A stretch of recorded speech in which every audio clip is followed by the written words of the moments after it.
मैं उनको कहता हूँ, और ये मैं बार बार उनको चेतावनी देता हूँ। और आखिरी लास्ट टाइम मैंने जब मीटिंग किया था तो मैंने यहाँ तक चेतावनी उनको दे दी कि जब तक शिक्षकों का वेतन नहीं मिलेगा तब तक कार्यालय में जो पदाधिकारी हैं और कर्मचारी हैं ग्रुप डी छोड़ के, उनका वेतन की निकासी नहीं की जाएगी। मैंने यहाँ तक लास्ट टाइम कह दिया। और इस शिक्षक जो मुझे लगा टीआरई 1 के बहुत ही कमिटेड टीचर है, मतलब ये मेरे विचार से जब मैंने पत्र को बड़े ध्यान से पढ़ा तो मेरे मापदंड में बहुत एक आदर्श टीचर है, मतलब एक टीचर जिसकी मैं परिकल्पना करता हूँ और शिक्षा व्यवस्था जिसके कंधे पे है। और मेरा बहुत उम्मीद है ये टीआरई 1, टीआरई 2, टीआरई 3 और सक्षमता पास जो टीचर हैं कि इस प्रकार की भावना और इस प्रकार का जो मतलब कमिटमेंट है, यही हम सभी शिक्षक से जाते हैं। ये उसका दूसरा उद्देश्य था। लेकिन अब जो देख के मुझे लगा कि हमारे शिक्षक कार्यालय, शिक्षा विभाग का कार्यालय जो है, अब वेतन तभी उसकी निकासी होनी चाहिए जब हमारे टीचर्स का वेतन पहले निकासी हो। सबसे पहले जो फर्स्ट राइट है, पहले टीचर्स का वेतन निकासी होगा, उसके बाद ही हमारा जो सरकारी कार्यालय है उसका होगा। यह मैं पहले भी कह चुका हूँ और मैंने लास्ट टाइम इसकी चेतावनी भी दी थी। और इस बारे में शिक्षा विभाग बहुत सीरियस है। दूसरा ये है कि आपने देखा होगा पिछले सप्ताह हमने एक ग्रीवांस हैंडलिंग पोर्टल, एक वेबसाइट ई शिक्षा को उसका पार्ट बनाया जिसमें 11 अव्यय इसमें है, 11 कंपोनेंट्स हैं, जिसमें भुगतान के बारे में है, जिसमें टीचर्स का अन्य टीचर तंग करने के बारे में है, जिसमें पब्लिक को टीचर तंग करने के बारे में है, जिसमें अन्य टीचर गायब हो जाने के बारे में भी है, जिसमें इंफ्रास्ट्रक्चर के बारे में है, बहुत सारे हैं।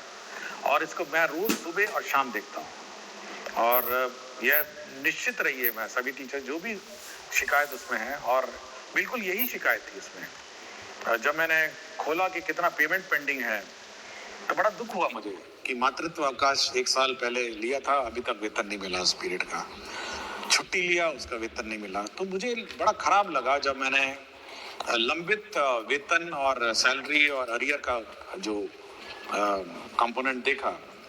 तो मैं ज़रूर सभी को, मैं हमारे शिक्षक, जो हमारे शिक्षा विभाग के जो स्थानीय पदाधिकारी हैं, मैं ज़रूर चेतावनी देता हूं कि अगर कोई भी लापरवाही हुई शिक्षक के वेतन में, भुगतान में तंग करने का, तो हम लोग उनकी जवाबदेही निर्धारित कर देंगे। ये मैं बिल्कुल स्पष्ट कर चुका हूं और उस पत्र में भी मैं स्पष्ट कर चुका हूं, मैं कोई लिखित में भी मैंने किया हुआ है। दूसरा है कि हम लोग ये व्यवस्था ज़रूर जो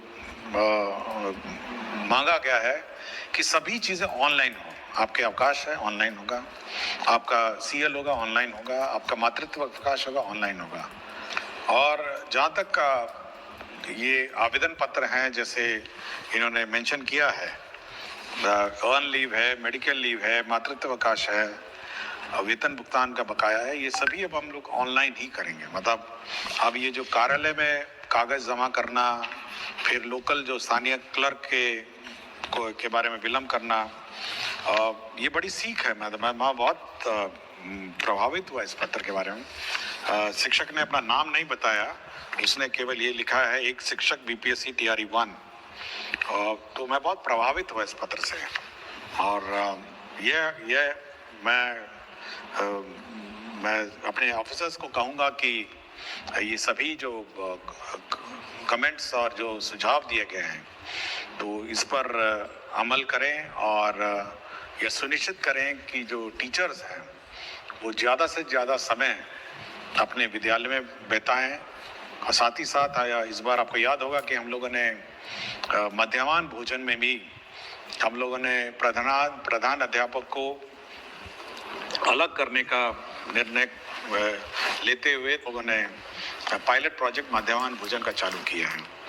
देखिए, हम लोगों का ये उद्देश्य रहा है कि जो प्रधान अध्यापक हैं उनका जो मूल कार्य है, उनका मूल कार्य स्कूल में क्या संचालन हो रहा है, टीचर्स आए हैं नहीं आए हैं, कोर्स जो है, जो सिलेबस है वो समय पे पढ़ाया जा रहा है नहीं जा रहा है, ये देखना है। साथ ही साथ बच्चों को किताबें मिल गई हैं, आपके जो रिपेयर्स हैं, छोटे मोटे रिपेयर्स हैं, नल है, बिजली का कनेक्शंस है, ये सब है, बहुत सारे बिल्स का भुगतान है। साथ ही साथ बच्चे स्कूल में आ रहे हैं, नहीं आ रहे हैं, स्थानीय स्तर